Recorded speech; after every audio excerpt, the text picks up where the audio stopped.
We respectfully acknowledge the Whadjuk Noongar people as the traditional owners of the land in which this video was filmed.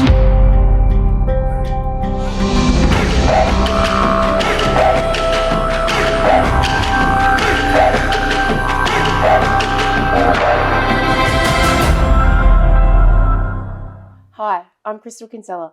I'm a proud Jawoyn and Wiradjuri woman, a supply diversity expert and published author. Welcome to Meet the Mob, a YouTube series dedicated to showcasing Black excellence in business.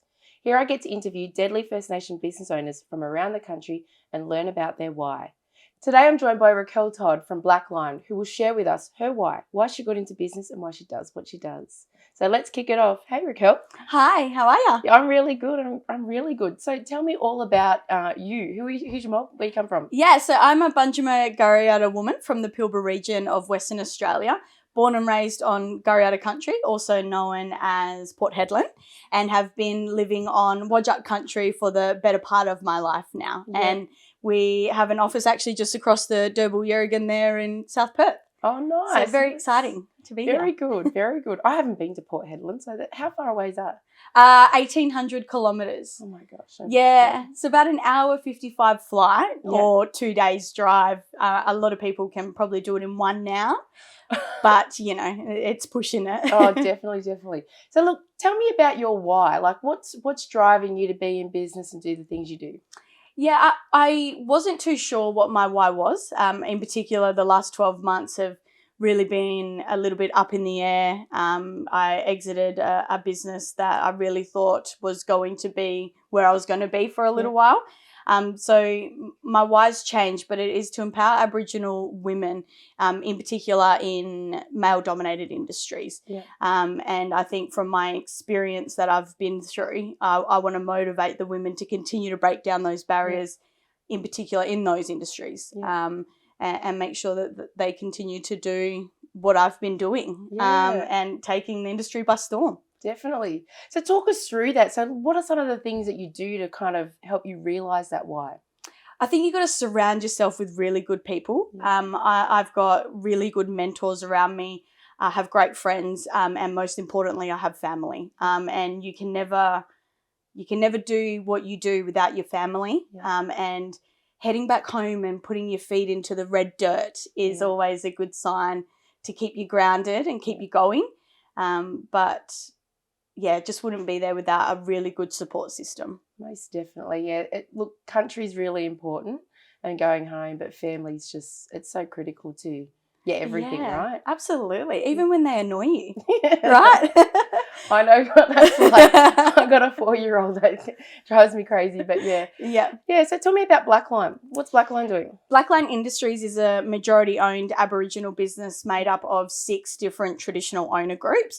We are a fully integrated signage and print management solutions business, and we have been running now just for 12 months. So we had our 1-year anniversary last week. Oh, congratulations. Yeah, thank you. So that's exciting. And we look after anything from road signs, safety signage, mine site signage, printing from annual reports, pull-up banners, sublimated polo shirts, caps, hats, you name it. If you want to print on it, we can print on it. Fantastic. So there'd be obviously heaps of work that goes along here, along the West Coast within the mining sector, all of that kind of thing. Yeah, absolutely. We're lucky enough to hold a contract directly with BHP for the supply of signage.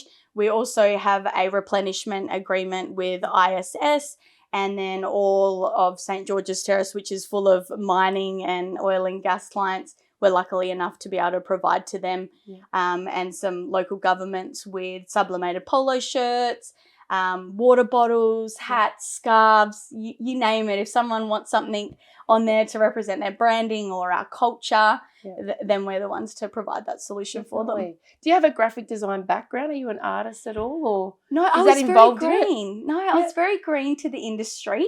I was approached by a previous business partner because I'd worked with them at a different business, And from there, I kind of was greened straight into it all. So I don't have any creativeness about me, which is crazy because I feel like, but I feel like it's like our culture. It comes naturally when you surround yourself with people that are like-minded. So I work really closely with some exceptional graphic designers, some Aboriginal artists, and then we create our team from there. So that's fantastic. Well, I mean, that's a really great demonstration that, you know, like if you've got sort of business now and, you know, drawing on, as you said, your own culture and family, that, you know, you can put all of that into business. Yeah, definitely. It's exciting and it's always evolving. You know, no artwork is ever the same. No story is ever the same. Everything that we do for a client is so customized to what they're doing and what they want to represent. But then we get to add our twist on their thoughts and representation of what they think it looks like as well. So it's exciting.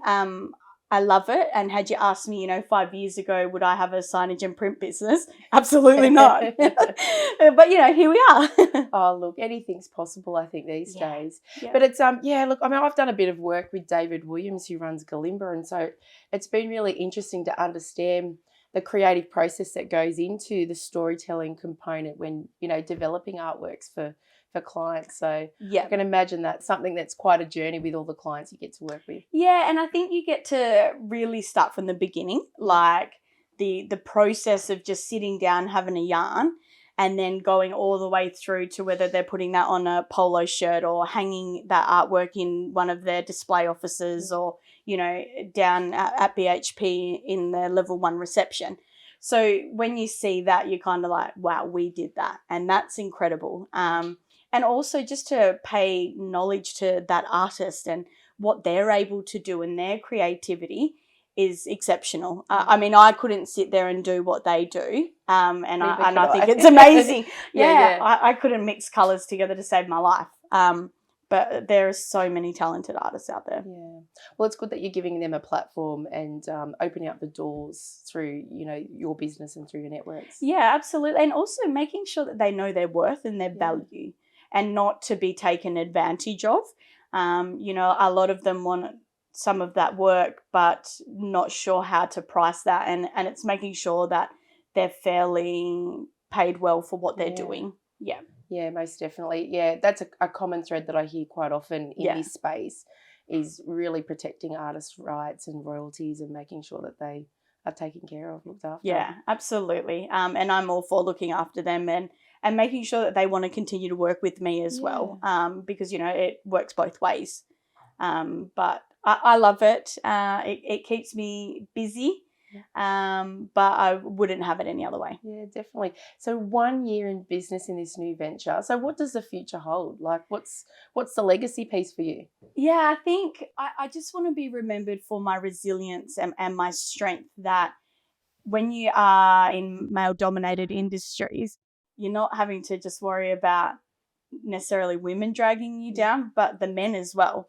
And I just want to make sure that I'm remembered for being resilient and being strong and keeping going, and making sure that they know that I've done it, they can do it. Yeah, being a great role model and someone to aspire to be. Most definitely. And I think you're always evolving in your legacy as well, right? Like you got to keep evolving in that and making sure that the legacy evolves with you, and you know, and your path isn't always going to be the same.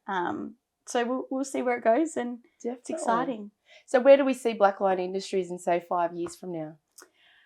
Hopefully we'll have our own manufacturing facility. I would like to see Blak Line have our own manufacturing facility. At the moment, we use a lot of trade printers or trade signage manufacturers. So I'd like us to see our own manufacturing facility.